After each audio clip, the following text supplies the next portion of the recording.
Bon, en rapport avec les jeunes gens qui, à un moment ou à un autre, ils se sont dit oui, et puis après, ça n'a pas marché. Je crois qu'il y a toujours à boire dans tout ça. Il y a vraiment à boire dans tout ça.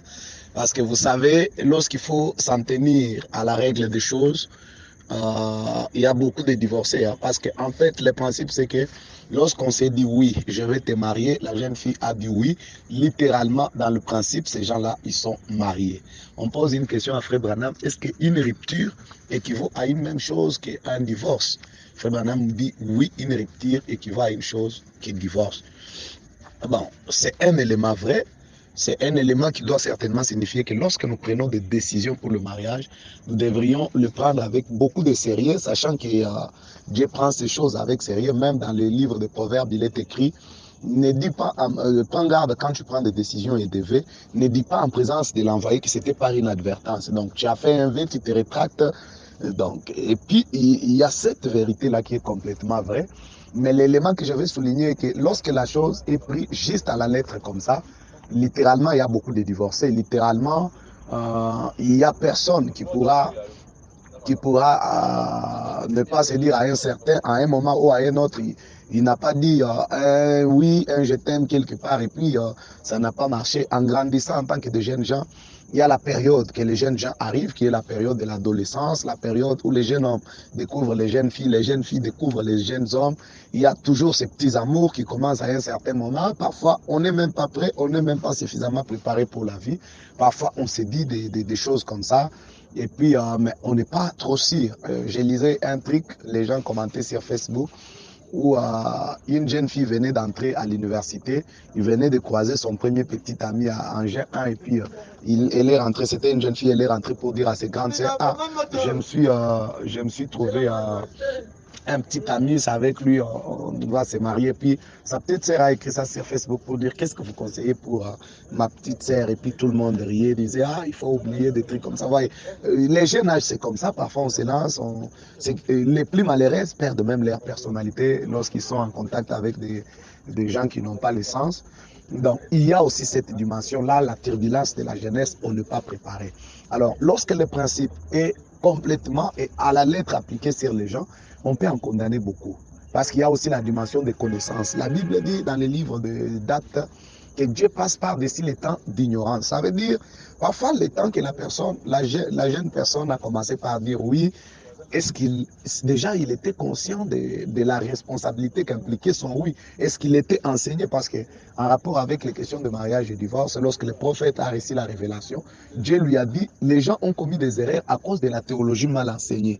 Parce que les gens ont commis des erreurs à cause d'un faux enseignement, allez leur dire que Dieu les a pardonnés. Donc, là où, dans le cas de mariage, les gens ont commis des erreurs par manque de connaissances, parce qu'ils n'ont pas été enseignés, le Seigneur a toujours été indulgent, il a accordé le pardon dans cet âge ici.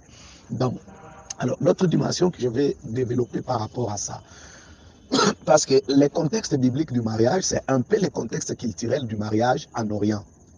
Alors, le mariage devient, on ne peut plus reculer derrière au niveau du fiançailles. C'est pas seulement que les jeunes hommes, ils se sont ramassés là-bas sur la rue, au bout de la rue, et puis ils se sont dit oui, et puis c'est tout. Non. Le mariage a toute une procédure. Il y a la cour que le jeune homme va faire la cour à la jeune fille. Après qu'il a fait la cour à la jeune fille, à les fréquentations, les parents ont donné les accords. Mais jusque-là, les parents ont donné l'accord pour fréquenter leur fils. Ce n'est pas l'autorisation à se marier. Il ne vous a pas autorisé, il vous a juste autorisé d'être ami à sa fille. Et à ce point-là, peut-être c'est parce que parfois nous y allons trop vite, on commence à se demander, on s'aime, on se dit des petits amours au coin des avenues, tout ça. Mais dans la procédure normale, il y a 7 ans de fréquentation. Et puis, il y a la question maintenant, la demande en mariage, que le jeune homme va demander à la jeune fille si elle accepte oui ou non de se marier au jeune homme. Et jusque-là, le oui de la jeune fille ne suffit pas. Le oui de la jeune fille ne suffit pas. Parce qu'il y a Nombre 30, il y a 1 Corinthiens 7, qui disent, Nombre 30 dit que malgré que la fille a dit oui, Mais ce vœu ne peut être valide que si son père aussi valide ça. Parce que c'est là que les fiançailles commencent. C'est là, je pense, à ce moment-là, que reculer devient complètement un problème parce que le vœu de la jeune fille est validé lorsque le père. C'est pourquoi, lorsque les gens ils commencent une relation dans le noir qui ne suit pas un cursus normal, ils se croisent dans des coins de rue, ils se disent des choses. Parfois, la jeune fille elle-même qui vient de commencer la vie de jeune fille, elle n'y connaît rien. Elle est aussi sous l'effet d'amour de toutes les autres adolescentes. Et puis un jeune homme l'entraîne dans beaucoup de choses, tout ça, le parent n'en savent absolument rien. C'est du concubinage, ça, c'est pas même un projet de mariage sérieux, parce que quelqu'un qui veut se marier sérieusement, d'ailleurs, la première porte, le mariage, c'est le père de la fille qui marie sa fille. Parfois, on nous dit qu'il faut voir le pasteur, c'est pas mal. J'ai toujours dit, moi-même, je suis pasteur, je ne veux pas trop que les gens me sautent, mais le pasteur, c'est un conseiller spirituel, c'est un accompagnateur, et le jeune homme qui veut se marier, pas seulement qui veut commencer le mariage, mais déjà qui prend la mission, qui se dit, bon, je peux me marier, c'est tout à fait normal qu'il voie son pasteur, qu'il explique à son pasteur que maintenant, j'ai besoin de me marier. Et même si ce n'est pas dans l'immédiat, mais son pasteur, c'est comment le conseiller, c'est comment l'orienter, c'est comment prier pour lui. Mais la plus grande responsabilité du mariage repose sur le parent. La décision, ce n'est pas le pasteur qui prend la décision sur une fille. Le pasteur conseille, il accompagne. Mais c'est le père qui prend la décision. Ainsi, la personne qui veut se marier, lorsqu'il suit l'exercice normal, il voit le père de la jeune fille. Lorsque le père de la jeune fille a donné son accord, et en ce moment-là, et qu'ils sont revenus pour dire non, je vais marier ta fille, je les lui ai demandé, elle est d'accord. Et le père valide la décision. En ce moment-là, les fiançailles commencent. C'est alors que la rupture devient carrément un divorce. Pourquoi? Lorsque l'ange vient dire à Joseph, ne crains pas à prendre Marie, ta femme. Marie, ce n'était pas que ils se sont retrouvés avec Joseph, là au bout quelque part, ils se sont dit des trucs, le parent de Marie. Non, la Bible dit, Marie était fiancée à Joseph. C'est fiançailles. Ça veut dire les fiançailles, c'est connu, c'est légal. Ce n'est pas quelque chose dans le film, des trucs de jeunes gens, un peu de concubinage, un peu de petits amours au téléphone, ça passe toute la nuit à s'écrire des choses, tout ça, les parents ne savent pas, on prend des mesures, parfois même, non, c'est pas un truc qui est mené dans des bêtises comme ça, non. C'est une relation normale qui a suivi un cursus normal, transparent, dont les parents sont au courant, ils ont accordé leur crédit. Le père de la fille, nombre 30, 1 Corinthiens 7, il a trouvé bon que je vais épouser, je vais marier ma fille. Et il a accepté, il a dit d'accord, je valide la décision de ma fille. Les fiançailles ont commencé à ce moment-là. Si en ce moment-là où les fiançailles ont commencé, l'un des partenaires prend la décision de reculer, alors il est fautif. Parce que devant Dieu, il s'était déjà engagé. C'est comme ça que le messager enseigne ça. C'est comme ça même qu'il s'agit dans les Écritures. Parce que Dieu dit à Joseph, ne crains pas de prendre Marie, ta femme. Pour Dieu, dès le moment où la décision a été prise entre vous-même et que le parent ont validé, parce que Dieu ne peut pas vous marier, alors Dieu ne peut pas marier une fille d'autrui alors que son père n'est pas encore d'accord. Parce qu'on dit que dès que vous vous êtes dit oui, ça, bon, Dieu, c'est Dieu qui unit. Non, mais Dieu ne peut pas marier une fille dont le père, il est dit dans Nombre 30, le père de la fille doit donner sa décision. Non, 1 Corinthiens encore, le père de la fille doit accepter. C'est lorsque le père de la fille a accepté de vous marier sa fille, il vous accepte comme le fiancé officiel de sa fille. Dès ce moment-là, c'est lui qui recule, qu'il pêche. C'est lui qui recule, il est considéré comme quelqu'un qui a divorcé. Bon, à moins que des causes soient des causes réelles, soit des causes que la parole de Dieu accepte, notamment l'infidélité. Bon, voilà. Mais bon, par plaisir, et puis tu as vu notre fille qui est un peu plus jolie, bon, tout ça, tu te dis, bon, je ne veux plus de celle-là. Ce n'est pas des raisons bibliques. Bon, donc la chose se présente comme ça. Donc, il y a surtout pour les jeunes gens.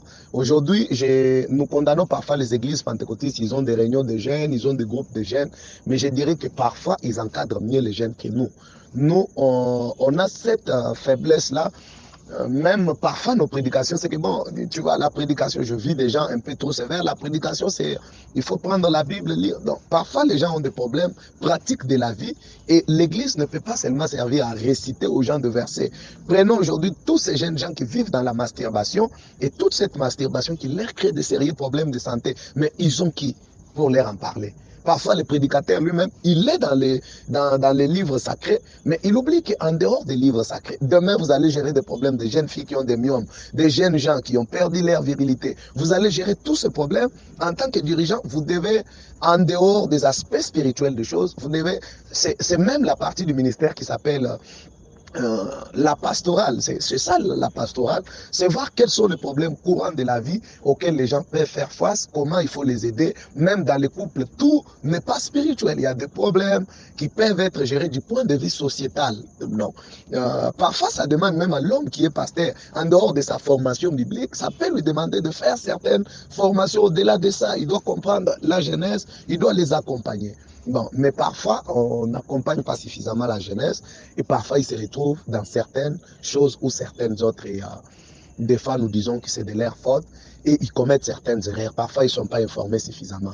Mais en clair, la rupture devient un divorce lorsque c'est du fiançailles. C'est pas tu as commencé à courtiser une fille d'autrui, à t'écrire avec lui, d'écrire dans le téléphone. Son père n'a pas validé, tu dis que la fille ne peut plus se remarier. Non, c'est du fiançailles. Le père a validé, les choses ont suivi un cours normal. Vous êtes au point de fiançailles, une relation normale. Et l'un des partenaires, que ce soit la fille qui croise un autre gars et qui se dit, bon, je recule maintenant, là, il y a un problème. Mais ce n'est pas des bêtises que les jeunes gens font toute la nuit sur WhatsApp et puis ils vont lier une fille d'autrui. Non, c'est pas ça.